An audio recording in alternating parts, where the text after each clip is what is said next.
Tere head sõbrad, kõik, kes te saate vähegi eesti keelest aru või kui veel päris täpselt ei saa, siis see on väga hea podcast, millega oma keeleharjutusi teha. Meil on Rattalõvi nimelise podcasti sarja, mida me oleme planeerinud teha 50 aastat.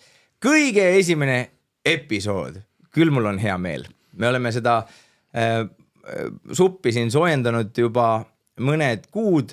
Selle aja jooksul ma olen saanud täiesti endalegi ootamatult suureks rattaspordi nagu huviliseks või fänniks ja vähetähtis ei ole ka fakt, et tulin ka siia rattaga, sestap on meil siin õige spordisaali lõhn ja kellega veel teha seda ratta sellist, taskuhääling, kaldkriips, katedraali või templit, kus arutatakse kõiki küsimusi, mis vähegi pedaalimise ja kahe rattaga edasiliikumise teemasid puudutab, kui maestro Jaan Kirsipuu ja härra Rene Mandriga.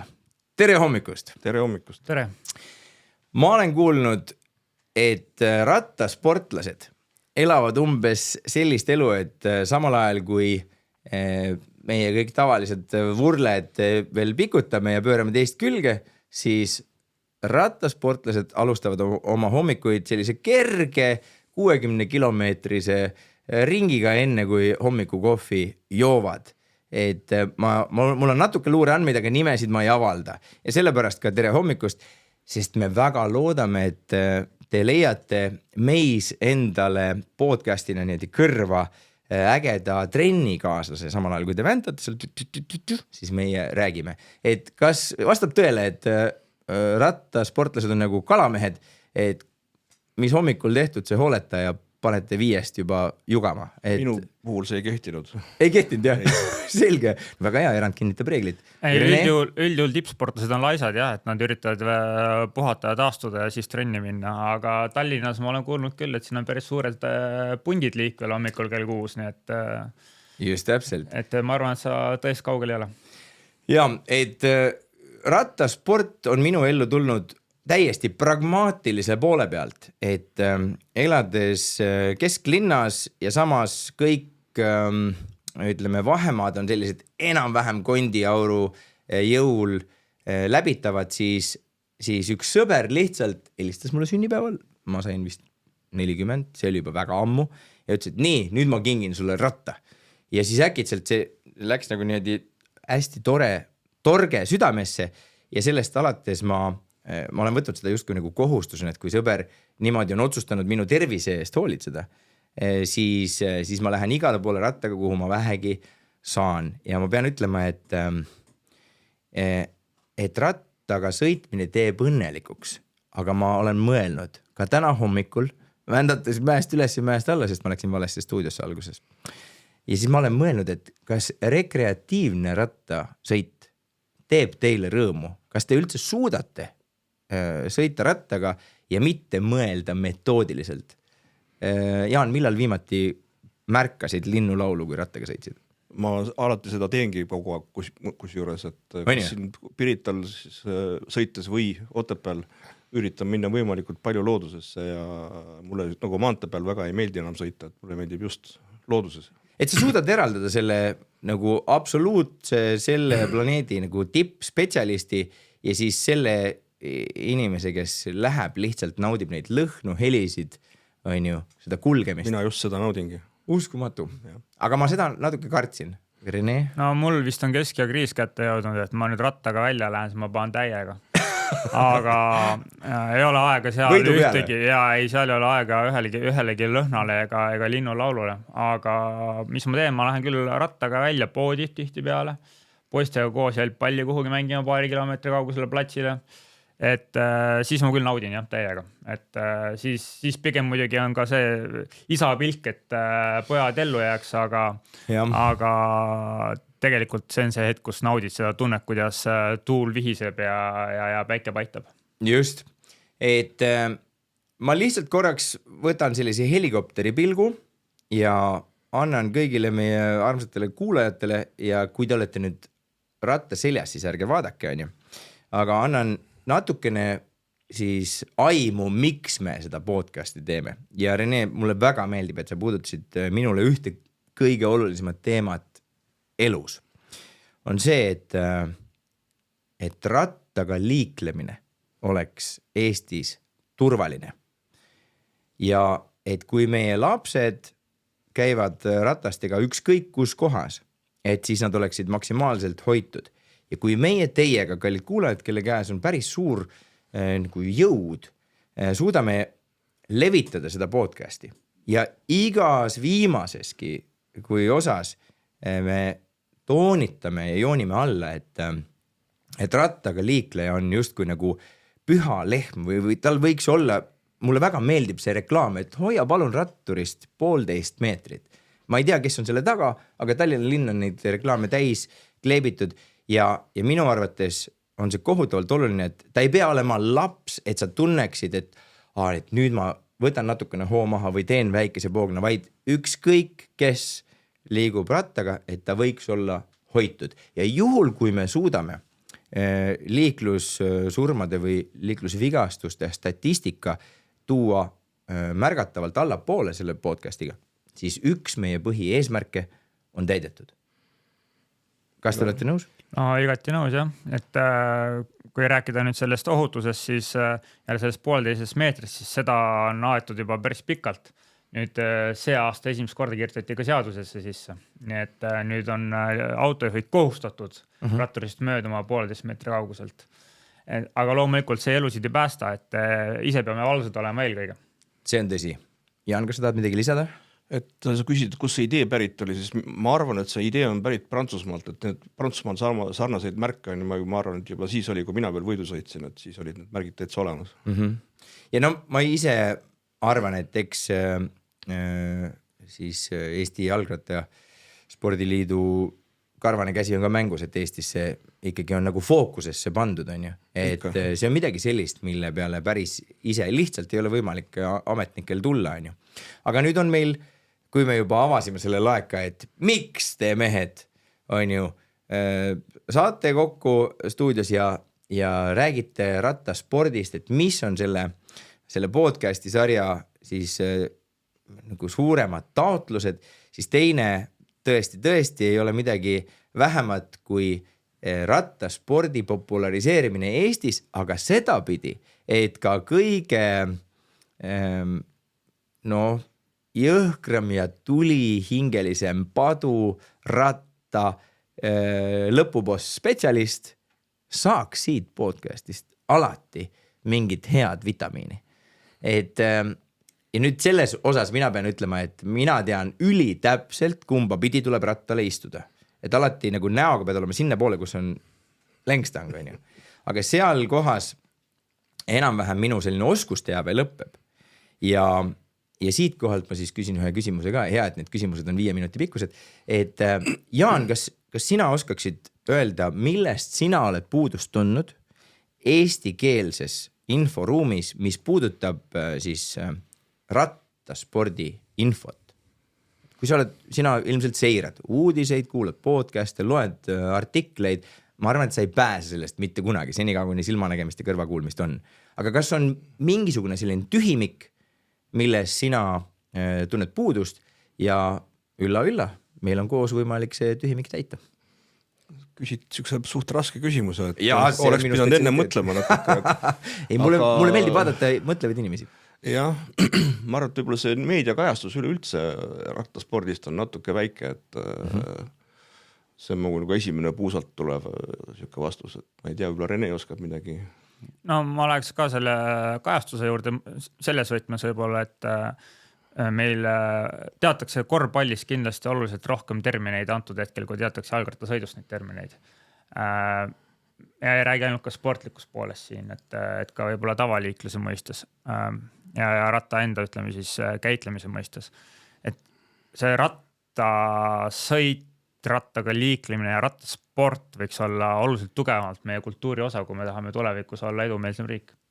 Ja see käib minu arust sinna juurde, et teeme alustades kas või terminid selgeks. Jah, väga ilus. Et ma ei tea, kas teie kallid kuulajad olete selle info killuga pihta saanud, aga kui küsitakse, et mis on maailma kõige populaarsem spordiala, mis puudutab siis harrastajaskonda, siis kõik mõtlevad, et ilmselt see on kriket või pesapall või noh, okei, kas või jalgpall või noh, pole aimu, petang, on ju, aga tõsi on selles, et või tõde on peidus seal, et tegelikult kõige suurema järgijaskonnaga harrastusspordiala on kalastus. Imelik on ju, et see on, neid on rohkem, neid, kes sellega tegelevad intensiivselt, kui jalgpallureid, golfarid ja tennisiste kokku. Aga nüüd, kui me läheme sealt nagu sealt tipust allapoole, siis ma arvan, et jalgrattasport on üsna seal ladvas. Kas teil on kogemata infot aastal siis 2025, täna on 12. mai on meil salvestus, et kui palju võiks olla Eestis hinnanguliselt, pluss miinus, ma ei tea, 20 000 või 50 000, kui palju on inimesi, kes kas või näiteks kord nädalas istuvad rattaselga suvisel ajal? No, harrastajaid, sportlaseid, tippsportlased, kõike kokku. Täpselt infot selle kohta ei ole, nüüd siis peaks seda minema uurima, aga selles mõttes su suursärgid mulle meeldivad juba 20 000, 50 000, palju meil Eestis elanikke on, et no 1,39 miljonit. Ma julgen väita, et sa sinna vahele paugutad, siis sa saad enam-vähem selle numbri, palju meil siin rattaselg istub neid inimesi. No ikka 100 000, ma arvan. Iga 20 vähemalt ikka, ma arvan. Ahah, no see ongi 50 000 plus. Kui me räägime sellest, et lapsed käivad kõik rattasõdudest läbi, siis ma usun, et see protsent on päris suur. Elus korra rattaga, ma arvan, enamus sõitnud. Just. No võt, et minu arvates võiks laulupeo traditsiooni kõrval Eestis, mis nagu kõiki meid ühendab, võiks olla kalastustraditsioon, aga rattaspordi traditsioon, et kõikidel, millegipärast siis kui laps areneb, siis on täiesti elementaarne, inimene põhimõtteliselt paneb oma neeru müüki, kui muud moodi ei saa, et saaks lapsele ratta, sest kõik me saame aru, et lapsele see nagu rattaga sõitma õppimise element on nagu elu oluline, on ju? Nagu, ma ei tea, hammaste pesu või noh, et sa lähed rohelisega üle tee, et see on nagu ellujäämisõpetus, kas sa suudad ennast nagu rattaga ühest kohast teise liigutada, on ju? Ja noh, ta läheb natukene samasse kategooriasse, et kas me õpetame oma lapsi ujuma. Et õpetame ujuma ja õpetame rattaga sõitma. Ja väga oluline on tegelikult saada aru, et see annab meeletult hea pinnase. Sellele ka, et tegelikult nagu Ragnar Klavan ütleb, et see püramiidi nagu põhi, noh kõik ilmselt nutikamad ütlevad seda, aga tema suust ma olen seda viimati kuulnud, on ju, et püramiidi põhi peab olema võimalikult lai, et see tipp saaks olla võimalikult kõrgel. Ja nüüd ma tegelikult tahaksingi puudutada ühte väga olulist teemat. Et nagu võib aimata, et meie ambitsioon ei ole ainult liiklusohutuse tõstmine, mis puudutab rattasporti ja rattaga liikumist Eestis, ja ei ole ka lihtsalt rekreatiivne rattasõit, vaid olles teiega siin, kes te olete ikkagi väga-väga väikses klubis maailmas, kuhu kuuluvad siis need inimesed, kes on sidunud oma elu ja enamuse ambitsioone absoluutse tippsooritusega globaalses rattaspordis, et kas me ütleme välja, mis on meie ambitsioon? Ma vastan ise, jah, me tahame tegelikult, et Eesti annaks tulevikus rattaspordi mõttes tooni absoluutselt kõige kõrgemal tasemel. Ehk et Eesti rattatiim Tour de France'i finaali ja üks sõber Rainer Sternfeld ütles väga hästi, et mis madalad ambitsioonid need on. Et te peate ikkagi sinna sõnastusse panema selle, et Tour de France'i võit järgmise 10 aasta jooksul. Et ma küsin siis niimoodi, Jaan, missuguse rõiva eseme või koduse potilille sa lubad ära süüa nagu vedades kihla, et Eesti võidab? Eesti rattatiim võidab Tour de France'i. Et kui tõenäoliselt sa seda pead? Noh, ütleme, me saame pärast kattida ka, et ära muretse. Ega noh, see plaan on ju väga ilus ja suur, aga ma ei oska neid protsente välja tuua, et Jumal tänatud. Aga no mingi väikse potilille julgeks ära lubada küll. Et selle sööd, kui ei võida. Ja väga hea. Väike potilill on juba hea algus. aga Rene, kuidas sul tunne on? No minu tunne on selline, et iga kivi alla on vaja vaadata ja unistada tuleb suurelt, et me võime julgelt unistada sellest, ma arvan. Ja siis vaadata, kive ümber pöörates, et kas kuna jõuab sinna. Just. Mulle meeldib selline mõte ja selline mäng, et kõik, mida me näeme enda ümber, on olnud idee kellegi peas, mille kohta keegi ütles, et täitsa hulluks läinud. Näiteks see stuudio siin, kus me oleme, mida Silver Ulvik peab, on ju, olles silmapaistev trummar ja tehes nagu mitmeid ägedaid asju, ta on otsustanud, et tasub ehitada selline podcasti stuudio, kaameratega, värgid-särgid ja ma olen täiesti kindel, et terve hulk inimesi, isegi kui nad ei öelnud, siis nad mõtlesid, et täitsa loll, et see on nii raske ja kallis ja täiesti ebapraktiline. Aga näete nüüd on ju, et ilma selleta meil ei oleks oma sellist pesa. Nii et mulle tundub, et me peame nagu uskuma sellesse unistusse, ükskõik kui väike või suur taga ei ole. Ja noh, rääkides usust, et kujutage ette, et praegu on esimese podcasti salvestus meil ja ometigi meil on juba esimene toetaja, kes päriselt usub sellesse, et rattateemalist podcasti on Eestisse vaja ja et selle sees on seiklust ja salapära ja piisavalt püssirohtu, et sinna tasub oma õlga alla panna ja sellepärast siis me tahaksimegi teda tänada ja alla joonida, et Pärnu maantee 27 on üks uus kohvik ja seal toimetab selline siis bränd nagu Kalve Kohvi ja kõik, kes nüüd seda podcasti on siiamaani kuulnud, teile väike komm, et kui te lähete Kalve Kohvi koduleheküljele ja kasutate sooduskoodi RATTALOVI, see on väga oluline, siis te saate e-poest kohvi osta 10% soodsamalt ja kui te olete juba sellise soetuse teinud, siis saate minna sinna kohvikusse ja teha refilli ka soodsamalt. Nii et Kalve Kohvi massidesse. Aitäh. Meisse uskumast ja me loodame, et see koostöö ja partnerlus on siis esimene paljude ägedate ja selliste viljakate partnerluste rivis. Aga nüüd võtame korraks pulkadeks lahti. Kui me tahame justkui rahvusliku sellise rattatiimi viia miljardite silmapaardide ette, et seda on nii lihtne öelda ühe lausega, aga seda on isegi üliraske nagu ette kujutada, et missugusteks seibideks peab selle ettevõtmise siis lõikama. Ja ma olen nüüd rääkinud, ma arvan, et sadade inimestega sellest nagu tipprattatiimi loomisest. Ja see on enam-vähem umbes nii, nagu David Beckham hakkas mingit Ameerikas mingit jalgpallitiimi nüüd ei pusserdama ja kõik oli sellised, kuule, võta kokku ennast, tee midagi kasulikku oma ajaga.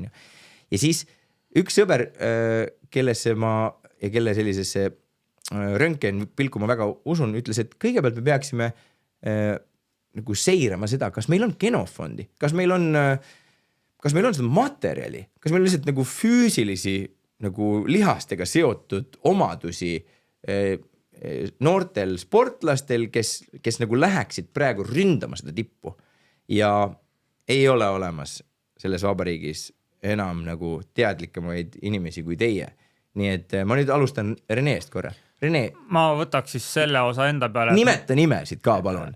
Ma jätan nimede nimetamise Jassile, ma arvan. Ei, pange korda mööda. Aga ma räägiks sellest, et ma tööalaselt puutun sellega kokku, et ma olen rattaspordi ihu ja karvadega sees ja ma monitoorin igapäevselt ka seda, kui edukas üks, teine või kolmas riik on, kui edukas üks, teine või kolmas järelkasvusüsteem on, kus tuleb noori peale.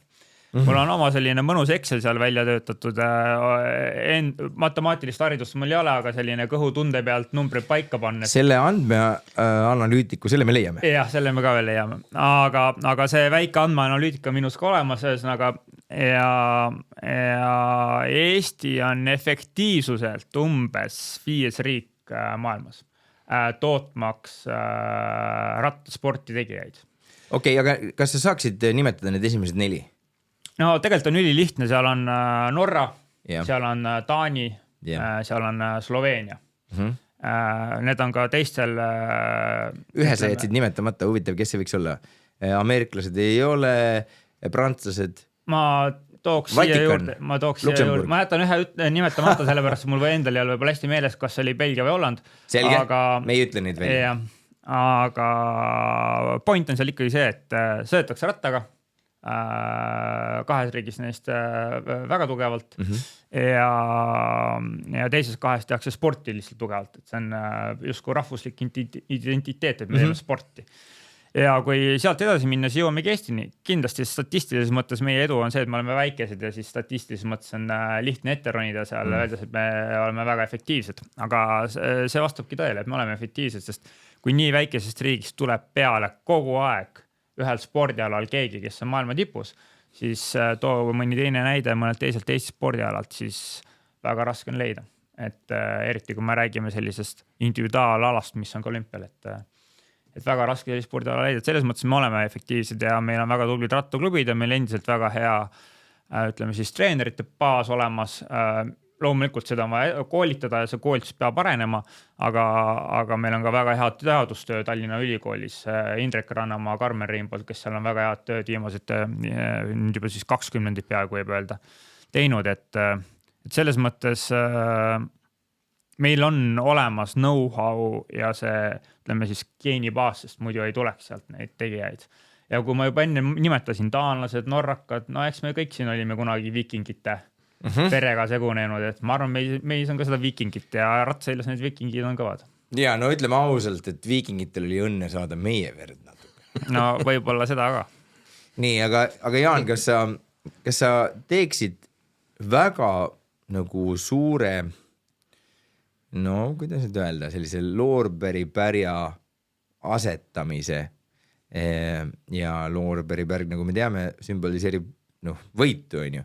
Ja kui selline legend võtab nimetada Eesti noorsportlase nime, siis ma arvan, et selle energia pealt inimene võib vändata pool aastat ilma igasuguse, ainult õhust armastusest ja Jaan Kirsipuu mainimisest võib tüübid vändata mingi tipptulemusi. Et kas sa oleksid nõus nimetama Eesti tuleviku rattalootusi, kellega nagu reaalselt me hakkame tööle järgmise 10 aasta jooksul selleks, et tuua see lubatud võit koju ja sa ei peaks oma potilillesid sööma? Noh, ma ei tea, kas Madis Mihkelsvist ei ole, me ei nimetada enam noosportlaseks, eks ole. Aga järgmine nimi, kes tuleb, on Romet Pajur, Karl Kurits, kellega Rene konkreetselt tööd teeb, Ron Rooni, Oliver Mätik, sellised nimed. No väga ilus, 5 tuli lihtsalt niimoodi puusalt ja me võime nagu, te võite mõlemad noogutada või raputada pead, et me ei ole neid küsimusi siis konsolideerinud, et need on ju, saime siin ukse juures kokku. Ja, mis on ülioluline, ma arvan, et selleks, et saaksite aru, et me päriselt nagu usume, et selline andekus on olemas ja et me ei ole nagu kuidagi pastakast välja imenud neid inimesi ja nende panuseid ja seda nende potentsiaali on ju. Et minu jaoks, seletage mulle korraks palun, miks ma olengi selle saate juht siin ka, peab ütlema, et mulle peab kõike hästi lihtsalt seletama, et ma saaksin aru, on ju. Aga kui ma aru saan, siis mul jääb meelde. Ja ma väga loodan, et selle podcasti üks selliseid plusse on see, et see toob selle spordiala lihtsalt igale ühele lähemale. Ja minu arvates niimoodi on põnev ilmas elada. Kui sa tead natuke rohkem, ma ei tea, jalgpallist, natuke rohkem balletist, rohkem arhitektuurist ja eriti sellest, mis puudutab meid endid. Et kas te saaksite korraks seletada nagu lapsele, et kas rattasport on individuaalsport või rattasport on tiimisport ja kui ta on üks või teine, siis miks nii ja kui ta on seal kahe vahel, siis nagu kui palju protsentuaalselt enam-vähem kaldub ta ühele poole või teisele poole? Ma saaks asja alustada ja vaatab, kas saame kokkuleppele. kui me räägime maanteespordist, siis mina ütlen, et see on ikkagi meeskonnaala. Ja mitte nagu kuskil poole peal seal, aga ütleme, see on 10% sellest on nagu võib-olla individuaalsport, aga rohkem on ta ikkagi meeskonnasport. Ma võrdleks seda väga jalgpalliga, millega ma olen nüüd viimasel ajal rohkem kogemusi, sest et mõlemad pojad mängivad jalkat. Ja jalgpallis meeskond võidab. Rattaspordis tegelikult täpselt samamoodi, seal on kõikidel meestel on oma ülesanded ja võidab liider. Ja jalgpallis on ka, et tavaliselt lööb värava ründaja, aga mõnikord juhtub ka, et kaitsemängija lööb värava. Et rattaspordis on täpselt samamoodi. Tavaliselt võidab nende liider, aga mõnikord tuleb ka mees outsider, kes võidab. Et see on nagu, mina võrdleks jalgpalliga väga, väga palju. Okei, arusaadav. Et sest väikestel riikidel ikkagi on väike eelis nagu individuaalaladel on ju. Et kui tuleb Gerd Kanter ja võtab lihtsalt selle frisbee ja virutab selle lihtsalt rahvasse on ju, siis mitte midagi ei ole teha, et see Brasiilia või Saksamaa võib hüpata ühelt teisele, aga ei koti on ju. Et vägilane tahab, vägilane teeb on ju. Aga et siis kui nagu sellel individuaalsportlasel on nagu mingi error on ju, et tuleb kirikust ja komistab trepist alla on ju, ja põlv on tagurpidi on ju, siis on selle alaga slush on ju sellele riigile. Et minu küsimus on ka nagu natukene seotud sellega, et rattasport on päris ohtlik ka ikkagi. Et seal pannakse ikka nagu, ta ei ole päris vormel on ju, aga et seal pannakse kõik letti. Nüüd, kui ma olen hakanud viimasel ajal jälgima, Jeesus Kristus isegi kitsede eest ei ole enam kaitset on ju. Et lihtsalt, et kuidas näiteks tõmmates investori mütsi pähe näiteks, et kui näiteks riik on investor või siis mõni suur ettevõte paneb põmm on ju 15 milli aastast ja siis see liider, kes on see tipuründaja, tal juhtub midagi on ju, et siis kaigas läheb kodarasse on ju, näiteks on ju, et siis kas see tähendab nagu siis automaatselt investeeringu nagu sellist läbikukkumist või siis lihtsalt on selline mehhanism nagu tiimitöö on ju, et varupink ja läheb järgmine parim ja tehakse kõik, mis võimuses, et nagu see sõit edasi kestaks. Sellised kommentaar, nüüd sa võid ilmselt jätkata sealt kohast, kus Jaan ütles, et tema arvates on see eriti maantee nagu alana, mis on ka huvitav, et nüüd ei, ma midagi seal lisada ei olegi, ma arvan, Jaan ütles nii täpselt ära selle, mis see rattasport on, et eks see individuaalspordiala või individuaalvõimekustele üles ehitatud tiimisport ole nii, nagu iga tiimisport on. Sul on vaja indiviide, kes oleks võimelised tegema teatud osa sellest taktikalisest skeemist ja üks osa on see, et üks mees peab selle võidu koju tooma. Et kui korvpallis peab keegi 300 tagant ära panema või alt sisse suruma, jalgpallis selle penalt ära lööma või selle palli sinna ette saama ja üle triblama ja ära lööma, siis rattaspordis on sul vaja kas kuskil tõusu peal või siis finissioone peal ära realiseerida ja teistes kiirem olla. Et... No see on ikka täitsa uskumatu, need lõpusprindid või lõpuspurdid, et ma ei kujuta ette, kas seal üldse tuhandikega saabki, inimesed on nagu tuhandike sees ilmselt seal lõpus või see on nagu nii täpne ja nii napp, et tõesti see vormistamine on nagu hea sõna, on ju. Aga et kas sellest me oleme nüüd aru saanud, et meil võib olla ajusid, et seda ära teha, meil võib olla lihaseid, et seda ära teha.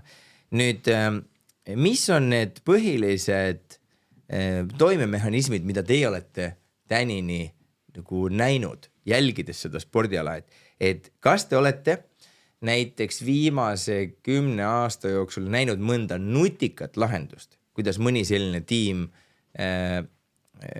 nagu toimib, et minu küsimus on, et kas seal on veel innovatsiooniruumi. Tavaliselt on nii, et mõni miljardär lööb rahapakiga lihtsalt uimaseks või siis teine variant on, et mõni riik panustab. Kolmas variant on, et mõni ettevõte on otsustanud, et kõmdi on ju. Aga et kas te saaksite võib-olla tuua mingeid selliseid värvikaid ja siis inspireerivaid näiteid, et kuidas ja kas üldse viimasel ajal on tekkinud uusi rattatiime? Võib-olla see rattatiimi asi on selline, et ta peab olema 50 aastat ja siis alles lastakse kuskil tuksa vahel sisse. No rattaritiimi tekke üheks asjaks, kui räägid innovatsioonist ja nutikusest võib-olla, siis ma läheks natuke tagasi sinna tiimitöö taktika juurde kohe siit. Jaan omal ajal ratas sõitis, siis tema nägi, ma arvan, väga hästi pealt, kuidas tekkisid esimesed korralikud sprindirongid, mis olid alles üles ehitatud.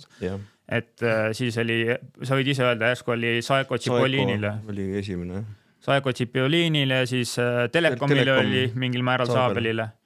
Ja siis hakkas mingi hetk tunduma, et see on võti.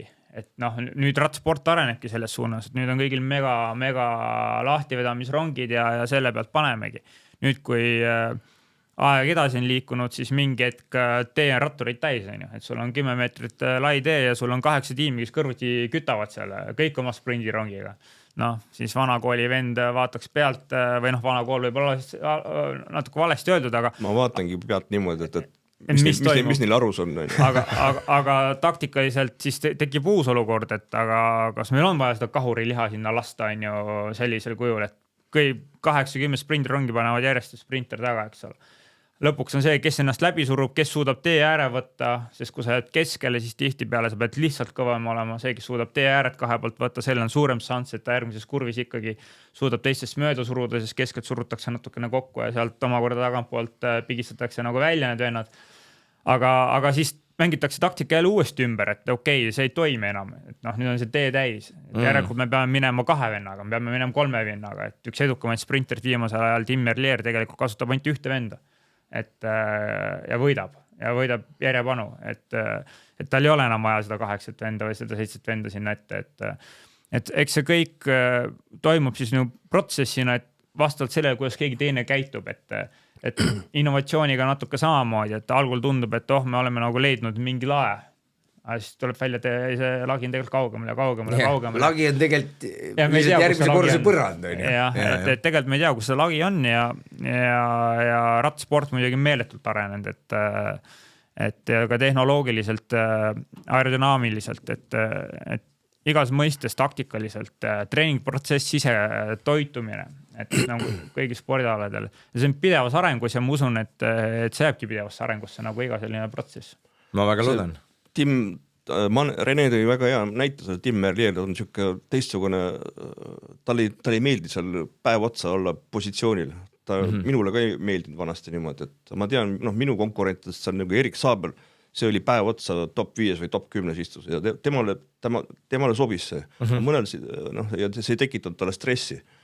Mina ei jaksanud nagu päev otsa top 10 istuda, et see oli nagu ainult siis, kui vaja, läksin sinna ette.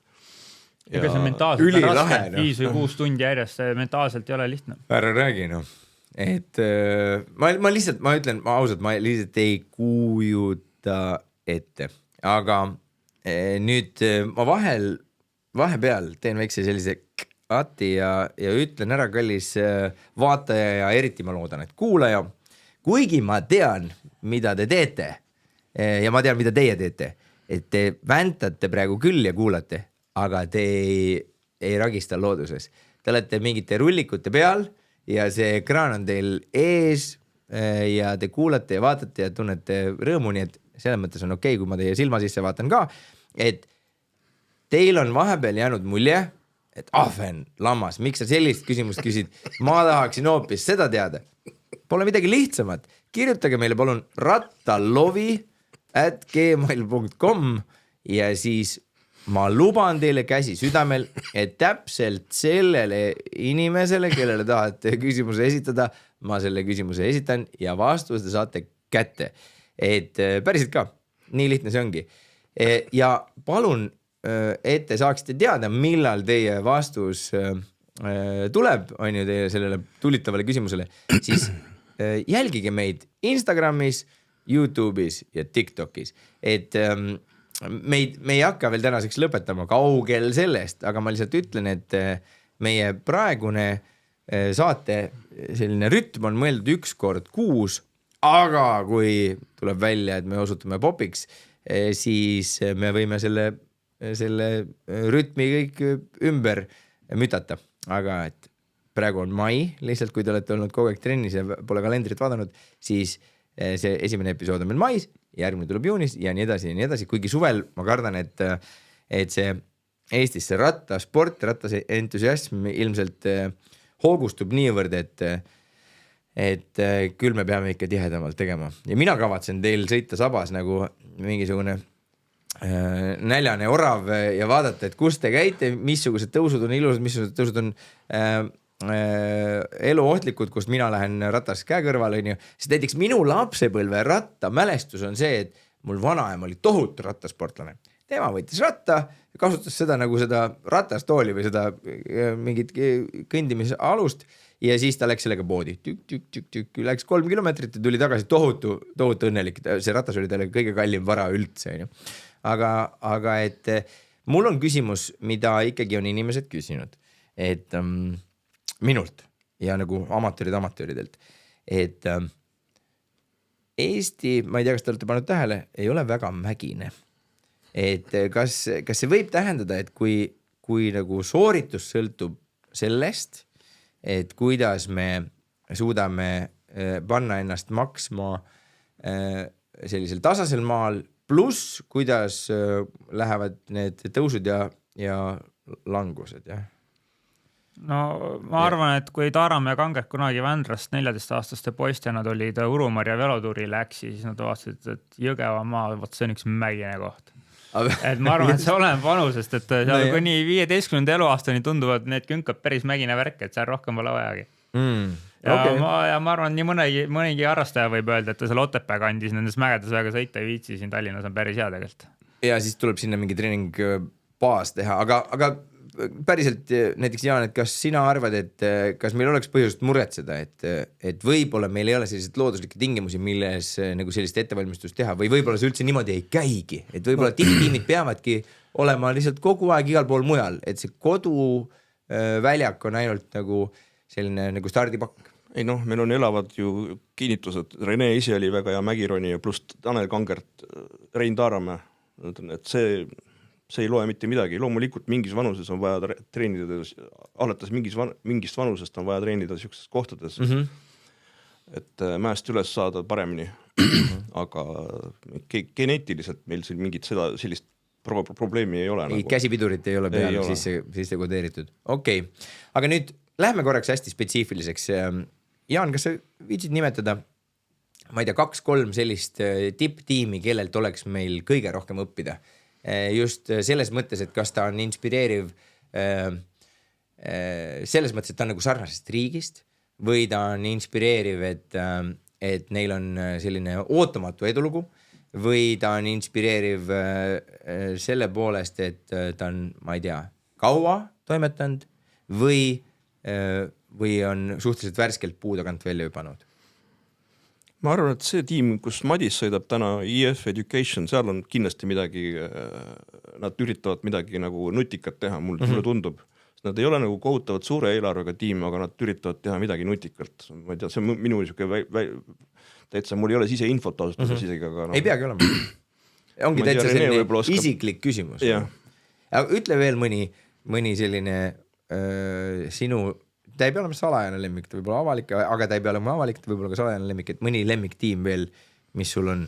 Ei, mul ei ole, mul on pigem lemmik võidusõitjad, keda ma väga nagu, kes mulle väga meeldivad, kuidas nad sõidavad võidu, aga lemmiktiimi ma isegi ei ütleks, et on. Okei. Väga hästi. No minu lemmikuks saab olla minu tööandja praegu, sest siin ei ole küsimuski, et Israel Bremertik on minu lemmik praegu.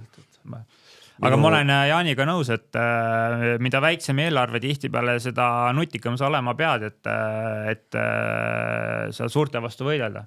Ja need väiksed tiimid, kes on edukad, siis järelikult on midagi nutikalt hästi teevad. Aga no loomulikult on ka alati variant, et tuled suure rahapakiga, oled lihtsalt asja laiaks ja paned kõik kinni. Ja, noh, ütleme, see on selline hea probleem, jah, et kui on nagu liiga palju raha, et ei tea, et kust otsast minna. Aga nüüd rääkides tegelikult eelarvest, siis me oleme siin nagu hästi laia pintsliga vaadanud, et see aastane eelarve, et pidada sellist konkurentsivõimelist rattatiimi koos kogu selle back office'iga on umbes 30 miljonit aastas. Ja hea ajaperspektiiv, millal hakata vaatama, et kas see puu vilju kannab ja kuidas need viljad maitsevad, on umbes 5 aastat pluss 5 aastat ehk 10 aastat. Ja see on siis hinnanguliselt ilma nagu rahahinda ega inflatsiooniga midagi arvestamata, see on umbes 300 miljonit eurot, mis on hiigel suur summa, aga kui panna perspektiivi, ma ei tea, nagu riigikaitsekulutustega või Rail Balticuga võrreldes, et ta tegelikult, ta ei lähe nagu skaalalt nagu totaalselt välja. Aga nüüd küsimus on ka, et küsimus on selline, et ma kui torkaks ja vahele tohib, et kaua me seda Rail Balticut ehitanud oleme? Mina ei tea, mina pole üldse ehitanud, ma ei ole mitte ühtegi labidat ehitanud, mitte midagi tõstnud ühest kohast teise. Tunne vist on, et ega me ei olegi seda ehitanud, valmimus ei ole. Kuigi ma sõitsin eile üle ühe viadukti, mis oli väga ilus, kuskil Kurtna kandis ja sealt alt läks alt läbi, kui mul siis poeg küsis, et kuule, mis siit alt läbi läheb, siis ma ütlesin rebased. Aga mida ma öelda tahan, tegelikult siis see, et see raha on sinna kõik läinud ja kunagi helges tulevikus peaks hakkama ka midagi tootma, siis rattaspordi turunduse puhul tihti peale on tasuvusaeg 1. aastaga. Paned euro sisse, saad kohe 3 tagasi. Vaat see on kiht business. Mulle selline business meeldib. Aga muidugi ma pean täpsustama, et see Rail Baltic on ikkagi, ta on selline Euroopa algatusega projekt ja ta tegelikult on nagu hästi poliitiliselt hästi laetud, on ju, ehk et meil siin sõnaõigust on suht vähe ja teine asi on, et õnneks ma nüüd ei tea, kui palju need konkreetselt Eestiga seotud riigiarvelised nagu vahendid sinna suunatud on, et anname natukene selles mõttes armu, et täpselt ei tea. Aga igal juhul ma olen sinuga nõus, et seda Rail Balticu küsimust seda tasub arutada küll, et ta on armas mõte, et loksuda 24 tundi Berliini, aga mis oleks nagu hea oleks see, et saaks kas või ainult Pärnusse ja Riiga, aga Pärnu kesklinna, Riia kesklinna, siis oleks nagu pointi. Vaadates praegused skeeme, pigem jõuab rattaga ennem Riiga kui Rail Balticuga, aga nagu vaatame, sellest me jõuame veel rääkida. Aga minu küsimus on suht konkreetne, et kas me oleme praegu sellises ajahetkes, kus justkui need rattatiimide maht on nagu välja kujunenud, kõik, kes justkui võiksid või suudaksid seda teha ja mehitada, on nagu tulnud kardina vahelt välja või äkki me oleme sellises hetkes, kus me ei ole kõige esimeste seas ja me ei ole viimaste seas, vaid koos meiega tuleb näiteks rattasporti kümneid ja kümneid tiime ja see defitsiitsus võib hoopis näiteks lükata üles selle tiimi pidamise kulud järgmise 10 aasta jooksul. Et missuguseks te hindate seda, ka riske peame hindama, on ju. Et kas praegu rattasport on mõnes mõttes nagu välja kujunenud ja on tekkinud selline nagu fikseeritud olukord või äkki me oleme mingisuguse uue asja lävel, kus võib-olla rattatiime tuleb 10 korda, 5 aasta pärast on 10 korda rohkem kui praegu on. Ja konkurents läheb oluliselt keerulisemaks, kui me praegu tunneme. Ma julgeks jälgida paari asja, mida ma näen, mis toimumas on. Et mis oli nagu põhiline mudel. Mudel oli see, et sul oli aktiivne vend või mõni tippvõidusõitja, kes sai oma karjääri lõpus või karjääri jooksul isegi tõmmatud mõne toetaja külge, mõne hea manatseri külge, ma räägin nüüd siin 80-ndatest, 90-ndate algusest. Okay. Kus või endine võidusõitja, kes siis klopsis tiimi kokku, temast sai tiimimanager.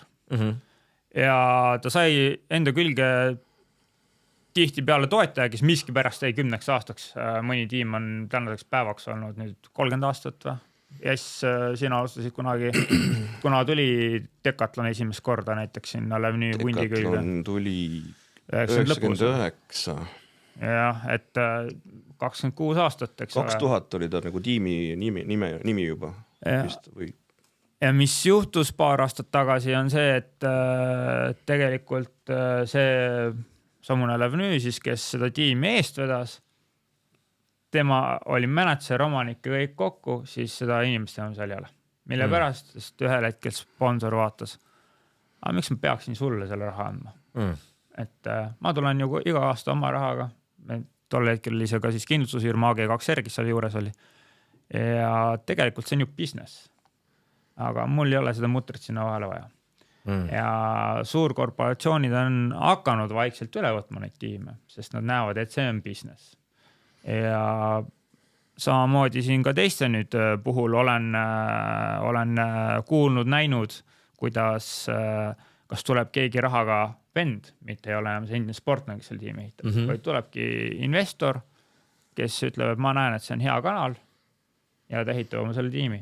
Või nagu Red Bull läks nüüd või tuli rattasporti, siis ega nemad ka rattasporti tulnud nii, et jämeda otsa kellegi teise kätte jätaks.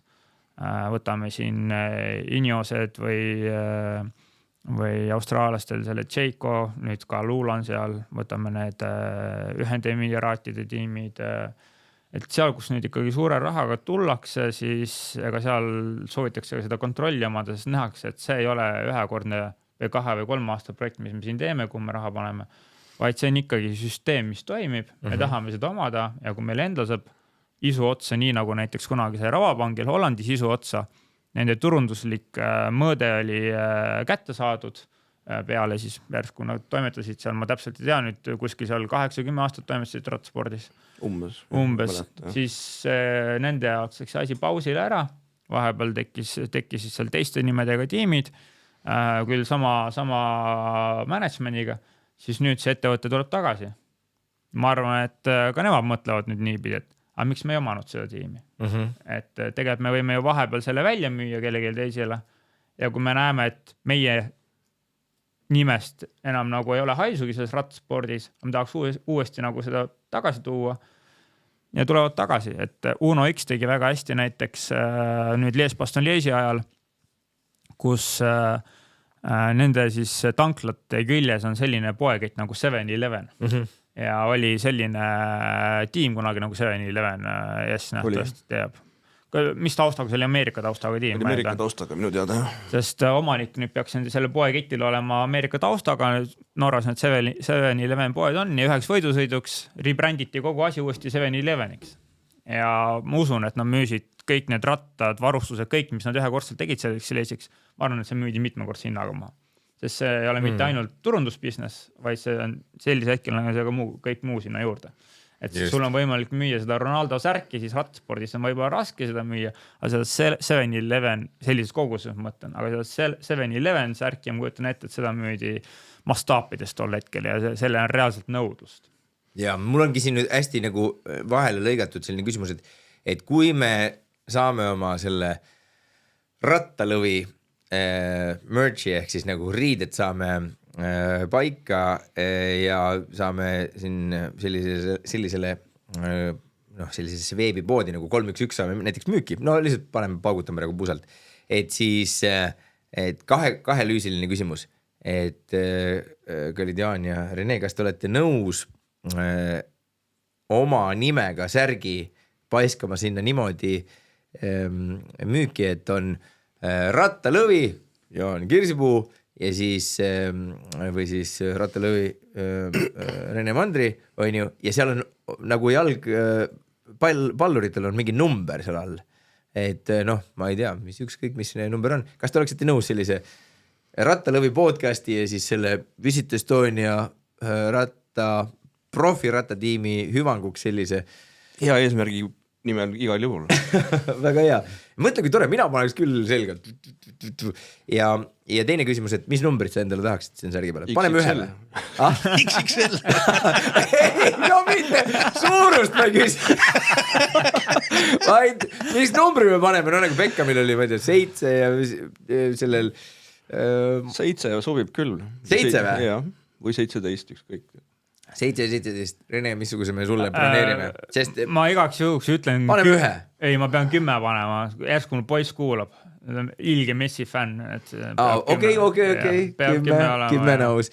Väga hea, et nagu mina tegelikult nagu näen küll seda, et kõik need ägedad nimed, need noored ägedad ratturid, kes panevad praegu, nii et kapsad on ninast väljas, on ju, et nende nimedega särgid võiksid olla selle rattalõvi poes seal 311 müügis, et kes tahab, ma ei tea, inspireerida lapsi, praegu see Team Klaavan on niimoodi, et mul pooled sõbrad tahavad seda Team Klaavani särki kuidagi, ma olen osutunud hoopis mingiks rõiva selliseks vahendajaks, on ju. Et kui ühe korra sattusin lihtsalt selle Team Klaavani särgiga avalikus ette ja kohe läks nagu kulu tuli raginaga. Aga nüüd rääkides korraks sellest, et kuidas me üldse siin oleme ja mis siin üldse toimub, kus see idee argnema hakkas, siis ma pean nagu tõesti võtma mütsi peast ära ja kiitma ühte sellist sõpsikut, kes on küll üks fenomenaalsemaid muusikamanagere, kes meil Eestis on kunagi olnud, aga tuleb välja, et ta on ka täiesti nagu meeletu rattaspordifänn ja tema on Toomas Oljum. Kiidame, täname meid kõiki inspireerimast ja tema on see, kes esimesena selle säraküünle siin põlema pani ja mulle augu pähe ja augu südamesse rääkis. Ja nüüd ma loodan, et ma ei räägi midagi nagu väga sellist, mitte nagu esoteerilist või intiimset välja, aga et meil on temaga olnud tundide pikkused vestlused ja me saaksime rääkida muusikast, toidust, arhitektuurist, ma ei tea, ükskõik millest. Me räägime rattaspordist ja see ei ole tegelikult terve. Ja miks see kahele nagu täiskasvanud mehele niimoodi meeldib, no võt, ma ei oska öelda, aga ma ise pakun välja, et seal midagi on. Ja me oleme läinud päris nagu sügavuti oma selliste nagu skeemide arutamisega, et kuidas on võimalik sellist asja teha. Et meid ei huvita, kas on võimalik teha, on küll võimalik teha, aga meid huvitab, kuidas. On ju. Ja üks süsteem, mida me oleme lihtsalt arutanud põgusalt, on see, et 30 miljonit on hea nagu selline siht, mis on aastane kogu selle tiimi kõikide nende rattasportlaste ja ka rattaspordi funktsionäride Eestisse tagasi justkui talendid koju ostmise nagu hinnalipik pluss veel nende hoidmise hinnalipik pluss selle taristu tekitamise ja hoidmise selline hind. Ja nüüd, kui me hakkame selle numbriga mängima, siis meil on võimalik näiteks tekitada olukorda, et oletame, et Rattalõvi podcastil on poole aasta pärast 30 000 kuulajat. Ja oletame, et me lepime kokku, et sõbrad, meie enda saatus, meie enda selle kire nagu elujõulisus on meie enda kätes. Ja mis on, kui et me ei pea minema mütspeos ja küsima lõvi osa sellest Rattalõvi operatsiooni siis kuludest riigi käest, vaid riik saab osaleda ainult nagu pool vabatahtlikult ja ainult selles mahus, mis on vastuvõetav. Ja me ei pea ka erasektori juurde minema, et muidu me ei saa vändata, vaid on see, et me väntame igal juhul mäest üles, mäest alla, nii et on ju, kollaseid särke on terve kapp on täis, on ju. Nii, ja nüüd kui meil on see 30 000 inimest, siis ülla, et iga üks, kes on tõsiuskne selline rattasportlane, siis ma küsisin ühelt härralt, et kes tegeleb spordiga ja rattaspordiga ja kes on endale neid udupeeneid nagu nullõhutakistusega või ma ei tea, mis ise edasi lükkavaid riideid on ostnud, et no, mis see investeeringu suurus on? No, see on tuhandetes. Ja nüüd oletame, et need 30 000 Rattalõvi podcasti superfänni otsustavad panna igaüks 1000 eurot aastas. Ja meil on oma enda rattaklubi. Meil ei ole Beckhamit, kes paneb üksi selle papi, aga meil on 30 000 inimest, kes kõik on osanikud. Ja meil on olemas rattatiim, ülla, 30 000 inimest paneb igaüks 1000 eurot. 1000 eurot me põhimõtteliselt igaüks, ma usun, et suure surmaga ja sellel jõuludel lapsed jõulukinke ei saa, aga saavad taterputru ja pika pai. Et siis me saame selle rattatiimi hoitud ja nüüd äkitselt, teate, kelle käes on jämeots? Jämeots on selle kamba käes. Ja nüüd me saame öelda riigile, et me oleme partner, et paneme selle Visit Estonia, on ju, ja toome selle 20% turismi sisse tuleku tõusu aastas. Toome riigile sisse. Ja me saame minna suurte ettevõtete nagu minu poolest Nortal, Utilitas, Tallink, Wise, Bolt, Veriff, Skeleton, Lightyear, Thermos, noh kõik need suured ettevõtted on ju. Et lähme nende juurde ja ütleme, et palun, reklaami pind millest paremat pole.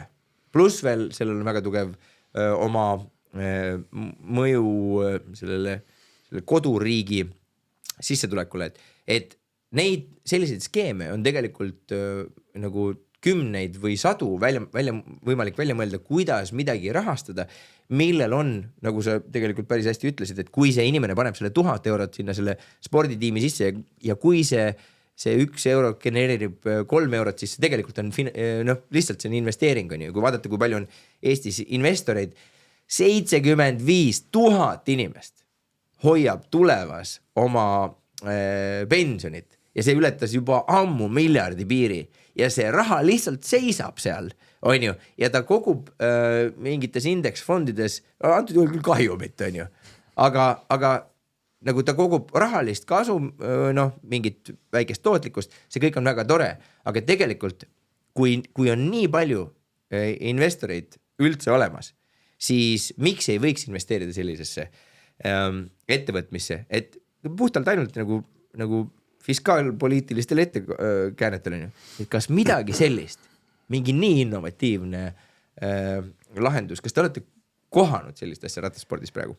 No jaa, see nii innovatiivne võib-olla ei olegi, et jälle ma võin pöidlagi Jassi suunas näidata, et Jass kunagi oli Peti Casino oli see tiim ja see korjati kokku rahva käest raha. Jah, see osa eelarvet jah, et selle tiimi nimi oli isegi Casinosse votre équipe ja see tähendab siis tõlkes, et Casino, see on teie tiim. Aha. Et tiimil oli eelarvest natuke auk sees, et see Casino, see supermarketi kett on ju Prantsusmaal levinud, tuli algul ka niimoodi kompama, nagu nad kõik tulevad. Ja. Aga kui ta nägi seda ka nii-öelda tagasisidet, siis tuli järgmine aasta juba tuli suure pauguga sisse, et võeti meile kohe olümpiavõitja ja mõned itaallased superstaarid võeti kohe tiimi. Ja, no näed, ja nüüd siit kohast, meil tulevad siin, ma saan aru, et pakkumised tulevad uksest ja aknast. Ma ei tea, kas te kuulsite, keegi koputas juba. Et ma ise arvan, et eks ta ikkagi LHV on. Et aga mõte on selles, et te andke meile tagasisidet. Lihtsalt esiteks te võite vabalt kirjutada, et Ahven räägi vähem. Sellest ma saan ise ka aru. Et ega ma ise olen selle kõige suurem ohver, on ju. Aga nüüd teiseks, et te võite pulli pärast meile kas Instagramis, YouTube'is või TikTokis lihtsalt kirjutada, et näiteks sellise sõnastusega, et see ei ole maailma kõige välistatum asi, et ma paneksin 1000 eurot aastas sellise päris meie oma tiimi loomise sisse, kui selline võimalus avaneb.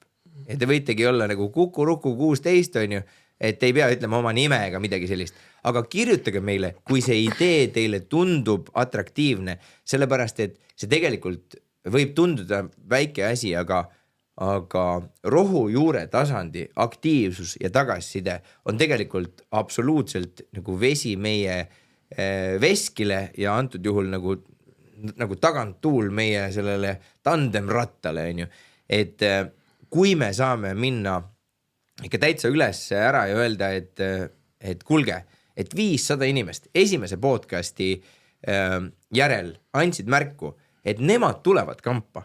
Et ma isiklikult arvan, et me ei tohiks üldse nagu lihtsalt nagu eraisikud, kodaniku, spordientusiasti, me ei tohiks teda üldse kõrvale jätta, et räägime avalik sektor ja erasektor ja et kuskilt peaks raha kukkuma, et teeme korraks sellise küsitluse, ma loodan, et kõik kaamerad võtavad, tõstke korraks käsi, kes oleks nõus sellise algatuse sisse siin istujatest panema 1000 eurot aastast.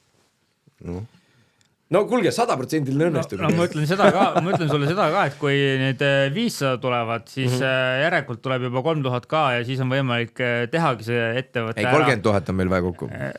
Aga 3000, see on 3 miljonit, see 10%, see on okei. Aga ma ütlengi, et kui sul on see 10% koos, siis sul on võimalik see ettevõte ära asutada ja luua see kogu see struktuur sinna, et müüa seda teenust, siis seda turundusteenust. Absoluutselt. Mida tegelikult just nimelt need endid X-ratturid siiani teinud ongi. Just. Ja mulle väga meeldib Toomas Oljumi nagu vaade sellele, et see ei ole lihtsalt pensionifond, ta ilmselt kogub nagu sealt pidi ka tootlust, aga ta on võimalus meil tuua meie enda nagu igas mõttes talendid ühe vihmavarju alla, ehitada midagi, mis sellisel hetkel, kus Eestil on suhteliselt vähe selliseid positiivseid narratiive. Üks hästi positiivne on, mis on nagu super ja mul alati tuleb suur rõõm peale, kärpida ja maksustada. Et nagu igaks juhuks kärbime, sealt tuleb Eesti edu. Nagu ma lihtsalt ütlen, et oleks öeldud, ei tule. Et kärpimisega ei saa edukaks.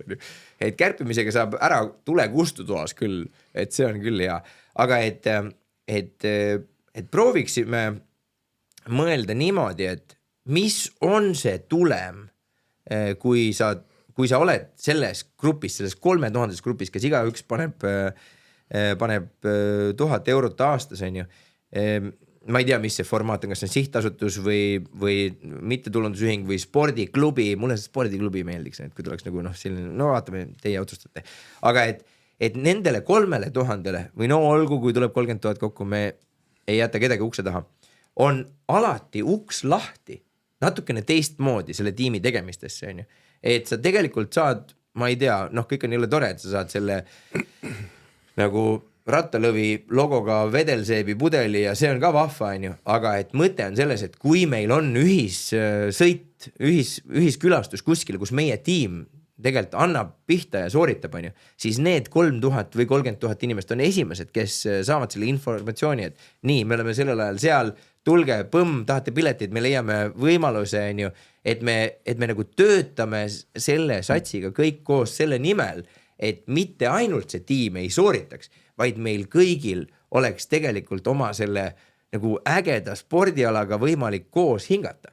Et ma tean, mul on konkreetselt üks sõber, kes virutas Anett Kontaveidi nagu edu sisse algusest peale, sõitis kaasa, nagu mõtles kaasa, leidis võimalusi, lihtsalt uskus ja ma tagantjärgi sain teada, et on nagu, see on selline sõprade seltskond või nagu mitu teineteist toetavat sõpruskonda, kes seisid Aneti selja taga ja meie saime olla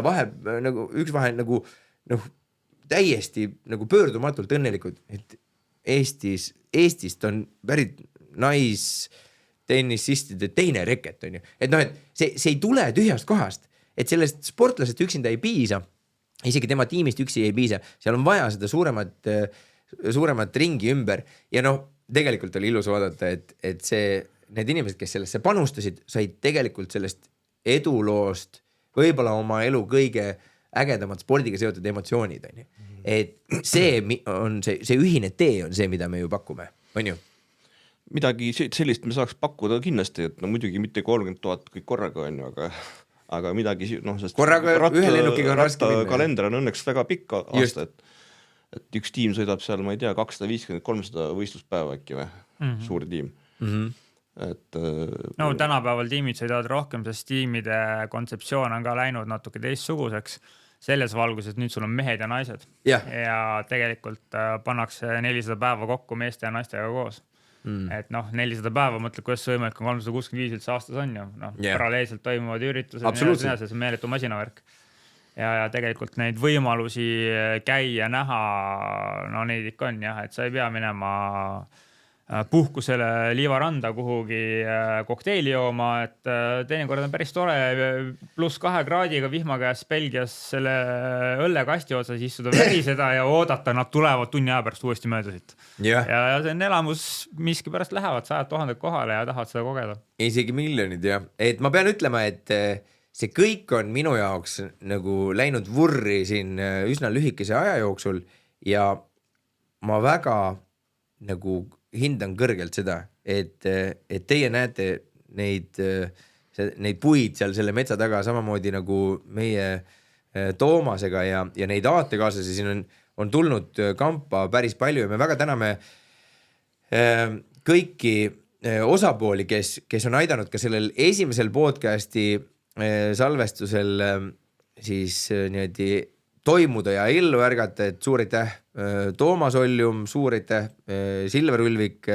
Me oleme väga tänulikud ka Eesti Jalgrattaspordiliidule, on ju, et see on igal juhul minu arvates miski, mida on võimalik Rakvere Päti räpi tsitaadiga kokku võtta, et elu on meeskonnamäng ja mulle meeldib, et selles meeskonnas on seda usku ja tahet juba praegu nii palju, et ma väga-väga loodan, et see ei jää meie ühtlasi viimaseks podcasti salvestuseks, vaid neid saab olema eriilmelisi kui palju ja nüüd samasugune küsimus, nagu ma küsisin Jaanilt, siis teile head podcasti kuulajad, et kirjutage rattalovi@gmail.com, et missuguseid küsimusi, missuguseid temaatikaid te tahaksite, et arutataks rattapodcasti saate raames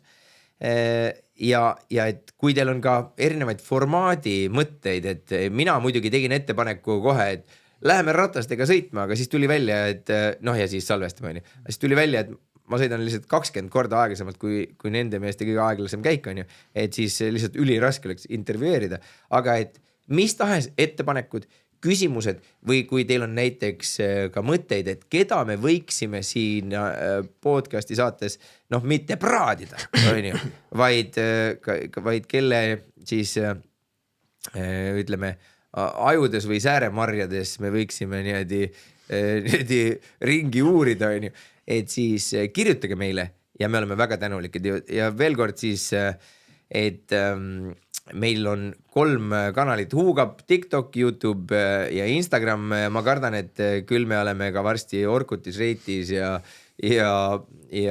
Nelli teataja uudiste rubriigis. Igatahes rattasport massidesse on minu sõnum.